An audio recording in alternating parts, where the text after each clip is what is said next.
বাংলাদেশের সামরিক শক্তি নিয়ে বিশ্বের বড় বড় দেশগুলোর কপালে চিন্তার ভাঁজ পড়তে শুরু করেছে। একসময়ের তুলনামূলক দুর্বল প্রতিরক্ষা ব্যবস্থা এখন পরিণত হচ্ছে এক ভয়ঙ্কর শক্তিতে। আর এর পেছনে অন্যতম বড় ভূমিকা রাখছে তুরস্ক। অস্ত্রের পাহাড় গড়ে তোলার মতো এক বিশাল পরিকল্পনা বাস্তবায়ন করছে বাংলাদেশ। ইতোমধ্যে বাইরাক্তার TB2 ড্রোন থেকে শুরু করে শর্ট রেঞ্জ মিসাইল, অত্যাধুনিক কামান, মাল্টিপল রকেট লঞ্চার সহ নানা অস্ত্র দিয়েছে তুরস্ক। আলোচনায় আছে লাইট ট্যাঙ্ক, অত্যাধুনিক অ্যাটাক ড্রোন আকিঞ্চি, এমনকি অ্যাটাক হেলিকপ্টারও। তুরস্ক যেন ঢেলে দিচ্ছে তার সামরিক অস্ত্র ভাণ্ডার। কিন্তু কেন? একসময় অস্ত্র আমদানির জন্য বিভিন্ন দেশের শর্ত মানতে হতো বাংলাদেশকে। মার্কিন যুক্তরাষ্ট্র, রাশিয়া কিংবা চীন যাদের কাছ থেকে অস্ত্র কেনা হতো তাদের ছিল কড়াকড়ি বিধিনিষেধ। কিন্তু এবার সেই হিসাব যেন বদলে গেছে। কারণ তুরস্ক যেসব আধুনিক অস্ত্র বাংলাদেশে পাঠাচ্ছে সেগুলো কোনো শর্ত ছাড়াই। কিন্তু হঠাৎ কেন এত উদারতা তুরস্কের? এরদোয়ান কি শুধুই বন্ধু হিসেবে বাংলাদেশকে সাহায্য করছেন, নাকি এর পেছনে আছে আরও গভীর কোনো পরিকল্পনা? বিশ্ব রাজনীতির এক নতুন মোড়ে দাঁড়িয়ে আছে বাংলাদেশ। চারপাশের দেশগুলো যখন নিজেদের সামরিক শক্তি বাড়াচ্ছে, তখন বাংলাদেশও যেন নিজের অবস্থান শক্তিশালী করছে। আর এই পরিবর্তনের মূল কারিগর হিসেবে উঠে আসছে অন্তর্বর্তীকালীন সরকারের প্রধান উপদেষ্টা ডক্টর মোহাম্মদ ইউনূসের নাম। হ্যাঁ, সেই ডক্টর ইউনূস, যিনি এতদিন পরিচিত ছিলেন একজন অর্থনীতিবিদ এবং নোবেল বিজয়ী হিসেবে। কিন্তু এখন তিনি জড়িয়ে গেছেন সরাসরি সামরিক কূটনীতির খেলায়। তার সঙ্গে এরদোয়ানের বৈঠকগুলোই ইঙ্গিত দিচ্ছে বাংলাদেশের সামরিক শক্তির পেছনে এখন তিনি অন্যতম প্রধান কুশীলব। আন্তর্জাতিক গণমাধ্যমের তথ্য অনুযায়ী ডক্টর ইউনূস ক্ষমতায় আসার পরপরই এরদোয়ানের সঙ্গে কয়েক দফা বৈঠক করেন। আজারবাইজান ও মিশরে একাধিক আন্তর্জাতিক সম্মেলনের ফাঁকে এসব বৈঠক হয় দুই সরকার প্রধানের মধ্যে।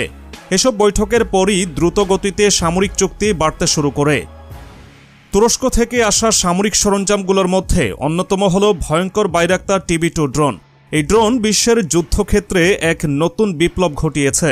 এটি এতটাই শক্তিশালী যে আর্মেনিয়া আজারবাইজান যুদ্ধ থেকে শুরু করে রাশিয়া ইউক্রেন যুদ্ধ পর্যন্ত প্রতিটি সংঘাতে এর ভয়াবহ ধ্বংসযজ্ঞ দেখা গেছে। এই ড্রোনের সবচেয়ে বড় বৈশিষ্ট্য হল এটি শত্রুর রাডার ফাঁকি দিতে পারে এবং নির্দিষ্ট লক্ষ্যে নিখুঁতভাবে আঘাত হানতে পারে। কানাঘুষা চলছে বাংলাদেশে এই ড্রোন তৈরির কারখানা স্থাপন ও প্রযুক্তি ভাগাভাগি করতে চায় তুরস্ক। সম্প্রতি এই ড্রোন ভারত সীমান্তে মোতায়েন করেছে বাংলাদেশ, এমন দাবি করে ভারতীয় মিডিয়াগুলো নিজেদের দেশে হইচই ফেলে দিয়েছে। শুধু তাই নয়, এবার বাংলাদেশ পেতে চলেছে তুরস্কের স্বল্প পাল্লার ভয়ঙ্কর মিসাইল সিস্টেম। আন্তর্জাতিক প্রতিরক্ষা বিশেষজ্ঞদের মতে এই মিসাইলগুলো এমনভাবে তৈরি করা হয়েছে যে এগুলো শত্রুর যে কোনো প্রতিরক্ষা ব্যবস্থাকে সহজেই ভেদ করতে পারে। এমনকি প্রতিবেশী দেশগুলোর সামরিক ঘাঁটিতেও এগুলো কার্যকর হতে পারে। সবশেষ বাংলাদেশের সেনাবাহিনীতে যুক্ত হয়েছে তুরস্কের তৈরি 18টি বিধ্বংসী MKE বোরান 105mm হাউইটজার্স। গ্লোবাল ডিফেন্স নিউজের রিপোর্ট অনুযায়ী ভবিষ্যতে এই কামানের সংখ্যা বাড়িয়ে 200 ইউনিটে উন্নীত করার পরিকল্পনাও রয়েছে।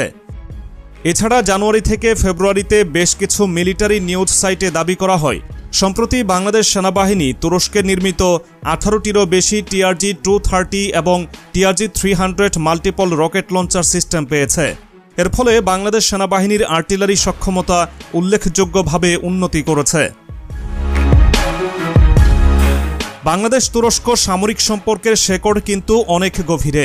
ইতিহাস ঘাটলে দেখা যায় 17 শতকে ওসমানীয় সাম্রাজ্যের জন্য সমরাস্ত্র সরবরাহ করা হতো চট্টগ্রাম থেকে।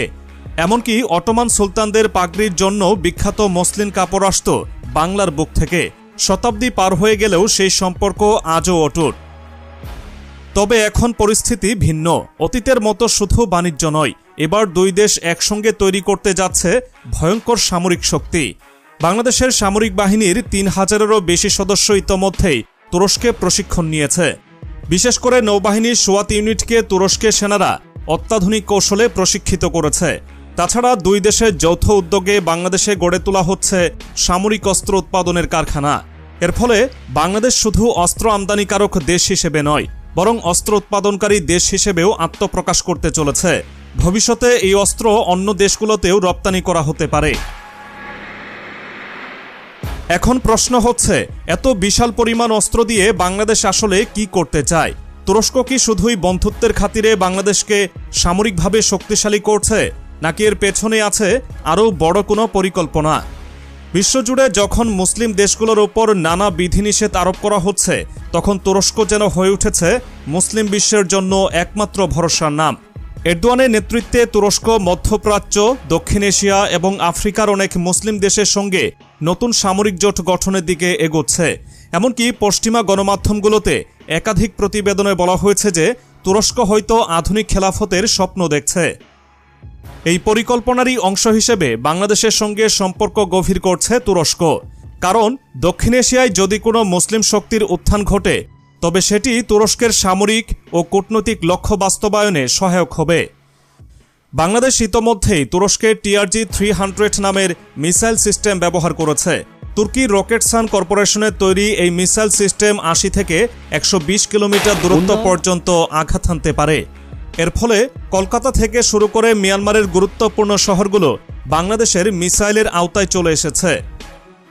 এছাড়া শীর্ষ গণমাধ্যমের প্রকাশিত খবরে দাবি করা হয়, বাংলাদেশ তুরস্কের তোলপাড় হালকা ট্যাঙ্ক কেনার সিদ্ধান্ত নিয়েছে। ভারতীয় সংবাদ মাধ্যম ইন্ডিয়া টুডে ভারতীয় সীমান্তে ড্রোন মোতায়েনের পর বাংলাদেশ কেন তুর্কি 26 ট্যাঙ্ক কিনতে চায় এমন সংবাদ প্রকাশ করে, যদিও তা বাংলাদেশ অফিসিয়ালি অস্বীকার করেছে। তবে এটি এমন একটি ট্যাঙ্ক যা বাংলাদেশের ভূপ্রকৃতির সঙ্গে অত্যন্ত উপযোগী। তুলনার জন্য বলা যায়, পশ্চিমা দেশগুলোর ভারী ট্যাঙ্কগুলোর ওজন যেখানে 70 টনের বেশি, সেখানেই হালকা ট্যাঙ্ক মাত্র 35 টনের। ফলে এটি কাদামাটি বা জলাবদ্ধ এলাকায়ও সহজেই চলতে পারে। তুরস্কের এই সাহায্য কি নিঃস্বার্থ, নাকি এর পেছনে লুকিয়ে আছে কোনো বড় পরিকল্পনা? আন্তর্জাতিক রাজনৈতিক বিশ্লেষকরা বলছেন, এরদোয়ান আসলে নতুন এক সামরিক জোট গড়তে চাইছেন, যেখানে বাংলাদেশ হতে পারে অন্যতম প্রধান অংশীদার। তবে প্রশ্ন থেকেই যায়, তুরস্ক কেন এতটা আগ্রহ দেখাচ্ছে বাংলাদেশকে সামরিক শক্তিতে পরিণত করতে? বিশ্ব রাজনীতির বিশ্লেষকরা বলছেন, এটি নিছক সামরিক জোট কিংবা অস্ত্র বাণিজ্যের অংশ নয়, বরং এর পেছনে রয়েছে সুদূরপ্রসারী ভূরাজনৈতিক কৌশল। কারণ দক্ষিণ এশিয়ার ভূরাজনীতি এখনও বহুমুখী উত্তেজনার কেন্দ্রস্থল। একদিকে চীনের ক্রমবর্ধমান প্রভাব, অন্যদিকে ভারত মিয়ানমারের মতো আঞ্চলিক প্রতিদ্বন্দ্বীদের সমীকরণ। এই পরিস্থিতিতে তুরস্ক চায় বাংলাদেশ যেন আঞ্চলিক রাজনীতিতে আরও শক্তিশালী হয়ে ওঠে। বিশেষ করে ভারত ও মিয়ানমারের সঙ্গে ভবিষ্যতে যদি কোনো সংঘাতের পরিস্থিতি তৈরি হয়, তাহলে তুরস্কের আধুনিক সমরাস্ত্র বাংলাদেশকে দেবে এক নতুন মাত্রা। আর এখানেই নতুন করে উঠে আসছে অন্তর্বর্তী সরকারের প্রধান উপদেষ্টা ডক্টর মোহাম্মদ ইউনূসের কূটনৈতিক দক্ষতা। আন্তর্জাতিক মঞ্চে তিনি সবসময় ছিলেন প্রভাবশালী, আর এবার সেই প্রভাব কাজে লাগিয়ে বাংলাদেশকে দিচ্ছেন এমন এক সামরিক শক্তি যা এর আগে কখনো কল্পনাও করা হয়নি। এরই মধ্যে বাংলাদেশে তুরস্কের প্রতিরক্ষা বিশেষজ্ঞদের আনাগোনা বেড়েছে। সামরিক প্রশিক্ষণ ও যৌথ মহড়ার পরিকল্পনাও চূড়ান্ত পর্যায়ে। এছাড়াও সামাজিক যোগাযোগ মাধ্যমের কানাঘুষা চলছে তুরস্কের তৈরি আলতাই ব্যাটল ট্যাঙ্ক, যা বিশ্বে অন্যতম সেরা, সেটিও বাংলাদেশে আনার বিষয়ে আলোচনা চলছে।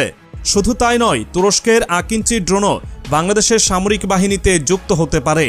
আর এই ড্রোনের ক্ষমতা, এটি একাই পুরো একটি শত্রু শিবির গুড়িয়ে দিতে সক্ষম।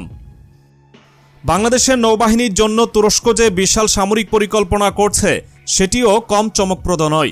বিভিন্ন গণমাধ্যমের বরাতে জানা গেছে, বাংলাদেশকে অত্যাধুনিক ফ্রিগেট ও করভেট যুদ্ধজাহাজ সরবরাহের বিষয়ে তুরস্ক আগ্রহী।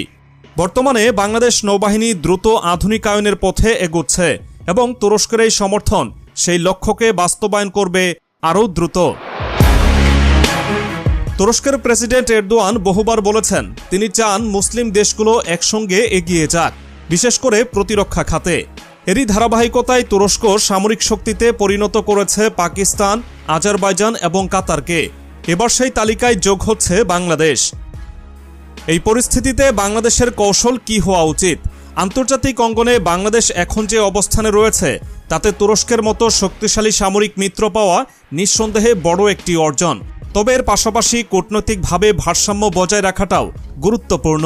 কারণ বাংলাদেশ তুরস্কের এই সামরিক সম্পর্ককে ভালো চোখে দেখছে না অনেক দেশ, বিশেষ করে ভারত।